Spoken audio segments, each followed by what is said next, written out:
Assalamualaikum warahmatullahi wabarakatuh.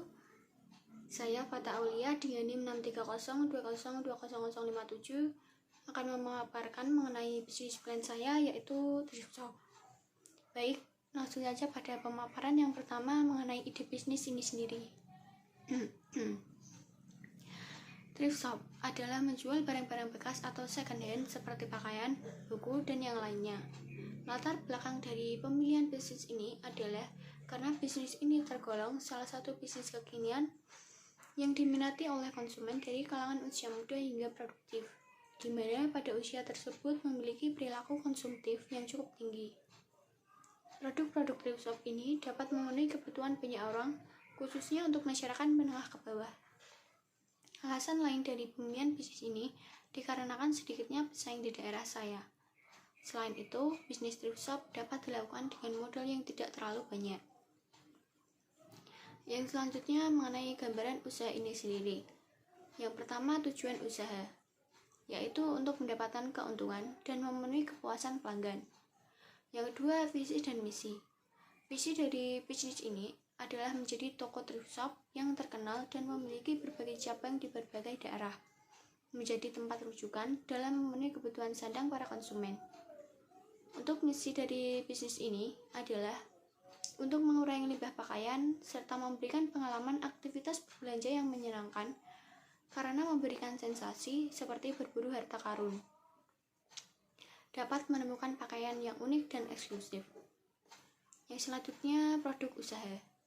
Produk yang saya jual ini hanya berupa pakaian atasan dan bawahan. Saya mengulak pakaian ini dengan mencari supplier thrift shop secara online yang memiliki kualitas baik serta harga yang cukup terjangkau.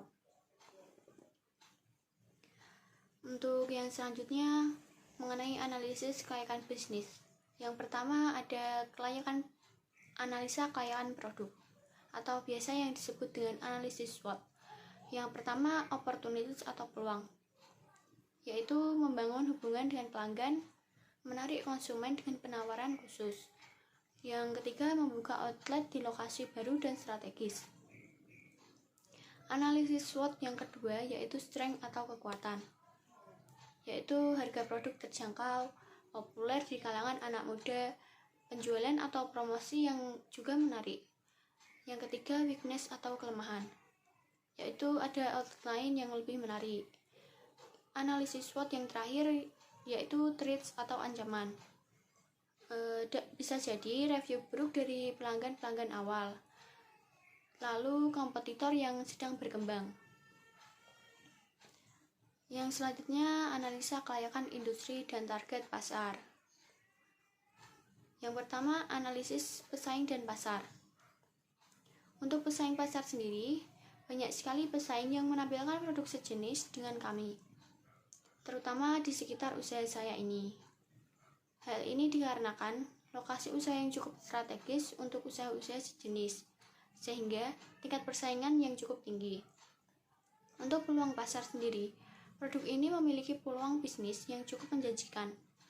Mengapa bisa demikian? Karena bisnis yang saya jalankan sangat populer saat ini dan sedang sangat diminati di berbagai kalangan, terutama di kalangan anak muda dan usia produktif. Selain itu, bisnis ini memiliki keunikannya tersendiri. Lalu ada target pasar.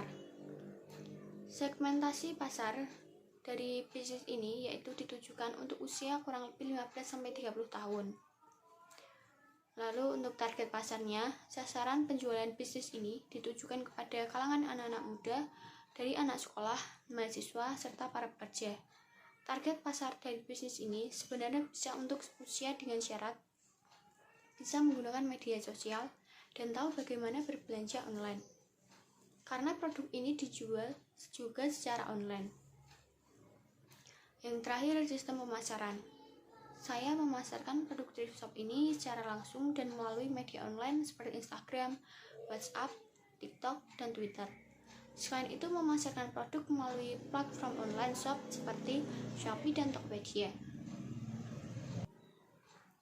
Lalu analisa yang selanjutnya yaitu analisa kelayakan manajemen.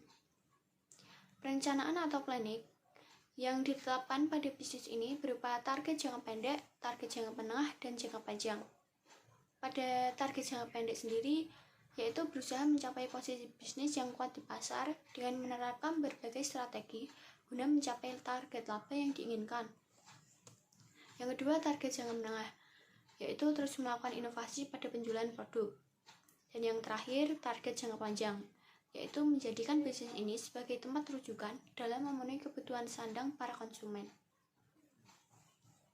Yang selanjutnya, yang terakhir, analisa kelayakan finansial. Tujuan dilakukan analisis kelayakan finansial adalah untuk menghindari keterlanjuran penanaman modal yang terlalu besar untuk kegiatan yang ternyata tidak menguntungkan. Setelah banyak pertimbangan, perkiraan biaya modal dan harga jual yaitu sebagai berikut. Perkiraan modal yang dibutuhkannya kurang lebih 450.000 sampai 500.000. Sedangkan harga produk yang dijual dengan harga atasan under 100.000 dan bawahannya kurang lebih 50.000 sampai 150.000. Sekian pemaparan dari bisnis rooftop saya ini. Kurang lebihnya saya mohon maaf. Wassalamualaikum warahmatullahi wabarakatuh.